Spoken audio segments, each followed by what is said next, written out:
Terima kasih Anda masih bersama kami. Bagi Anda baru saja bergabung, berikut berita utama hari ini. Dua remaja di Goa berkelahi dengan tangan kosong hingga luka-luka. Mengaku bisa gandakan emas, seorang ibu rumah tangga kuras uang korban hingga ratusan juta rupiah. Polisi tetapkan 42 tersangka terkait kerusuhan saat demo di Makassar dan Palopo.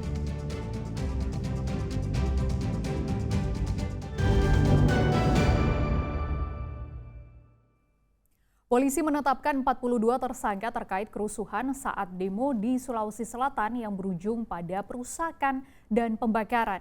Dari jumlah tersebut, 9 tersangka masih di bawah umur.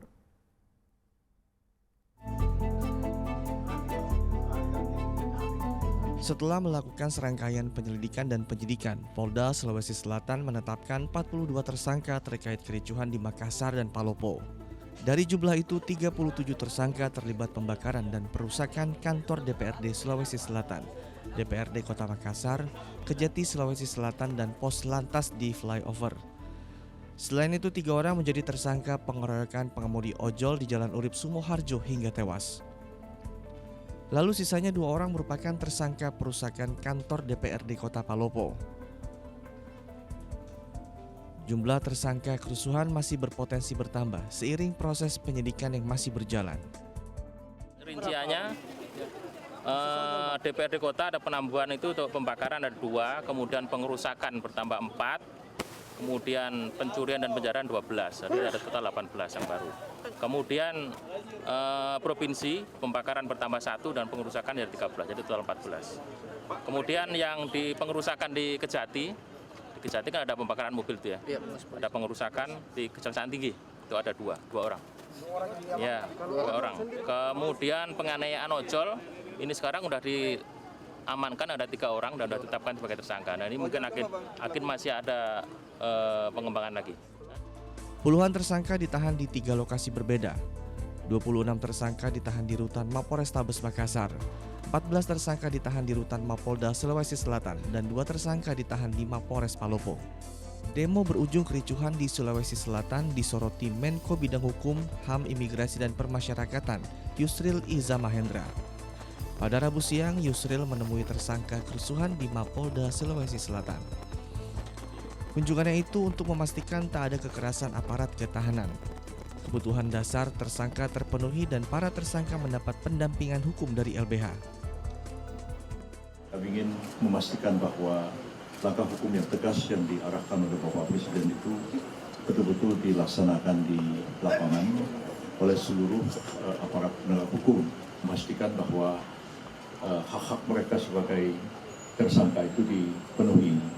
Yang mereka diperiksa, tadi saya tanya betul tidak ada pemaksaan atau tindak kekerasan kepada mereka selama proses pemeriksaan di kepolisian ini, dan mereka juga sudah didampingi oleh penasihat hukum, dalam hal ini adalah dari LBH. Restoratif Justice. Para tersangka yang ditahan berpotensi dibebaskan melalui pendekatan penyelesaian perkara tersebut. Yusril juga meminta penyidik mempercepat proses pemeriksaan tersangka anak di bawah umur agar penahanannya dapat ditangguhkan. Raisa Habu melaporkan dari Makassar. Layanan penerbitan surat keterangan catatan kepolisian atau SKCK di Polres Bulukumba dibuka hingga malam hari. Hal itu dilakukan untuk membantu ribuan warga yang lulus seleksi pegawai pemerintah dengan perjanjian kerja atau P3K. Hari sudah gelap, tapi layanan penerbitan SKCK di Polres Bulukumba masih dipenuhi warga. Tak hanya di dalam ruangan, antrean juga terlihat hingga keluar gedung.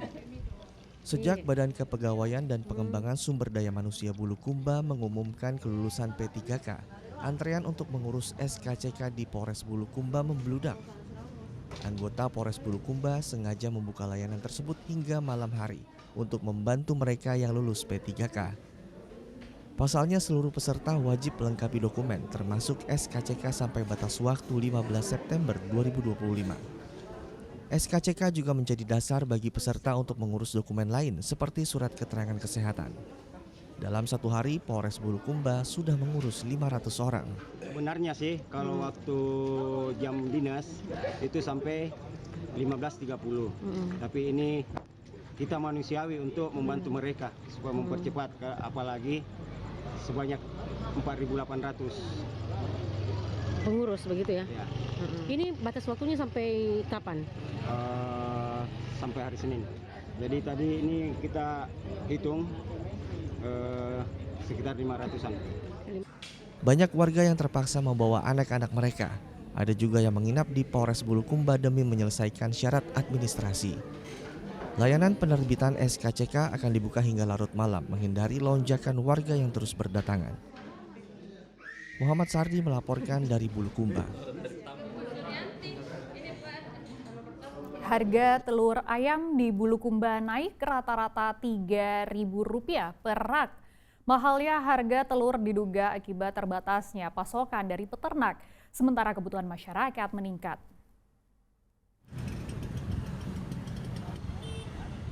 Sejak 2 pekan terakhir, harga telur ayam di Pasar Sentral Bulukumba naik.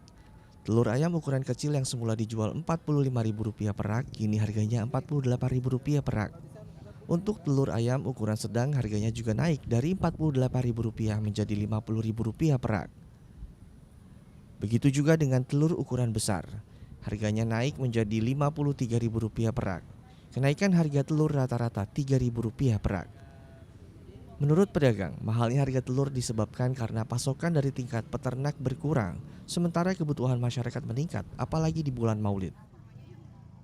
Yang menurut dari bos di kandang, banyak katanya masih makanan bergizi.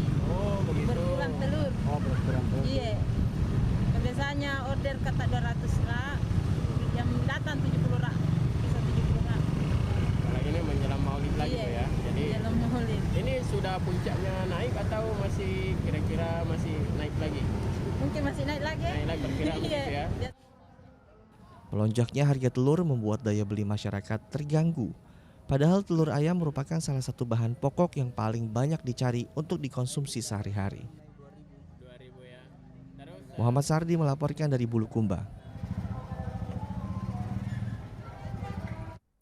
Tak hanya telur, harga emas juga sedang tinggi-tingginya, bahkan terus mencetak rekor tertinggi di Indonesia. Masyarakat pun tak melewatkan kesempatan dengan menjual logam mulia. Harga emas meroket lagi, bahkan kembali cetak rekor. Pada perdagangan Kamis 11 September 2025, harga 1 gram logam mulia menyentuh angka Rp2.095.000, naik Rp21.000 dari harga sebelumnya. Masyarakat langsung jual atau justru beli emas ya. Kita cek aktivitas di sentra emas Cikini, Jakarta Pusat. Bagi yang rajin nabung emas, wah saatnya cuan nih. Memanfaatkan momen karena uang sudah lama saya belikan emas. Nah sekarang waktunya untuk menjual karena harganya naik.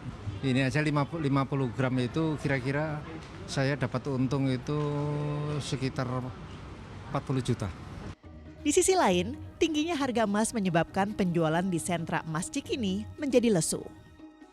Tak hanya untuk logam mulia, namun juga perhiasan.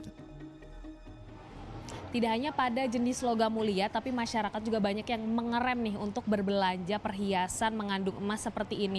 Di salah satu toko ini memang sudah sebulan terakhir, ini pembeliannya menurun, kemudian juga banyak pelanggannya yang kembali untuk membeli emas dengan harga yang lebih murah, yaitu dengan mengurangi gramasi dan juga mengurangi karat, di mana cincin-cincin di sini ini banyak dibeli atau diburu dengan karat yang lebih rendah, yakni di bawah 20 karat.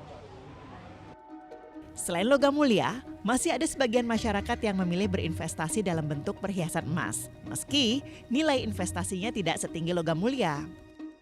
Sama aja kalau kita punya uang, uangnya mau diapain nih? Lebih baik untuk beli emas, tambahin yang lebih bagus kan, sama aja menabung. Harga emas memang akan selalu fluktuatif. Baiknya jual atau beli bukan hanya sekedar cari untung, tapi sesuai kebutuhan.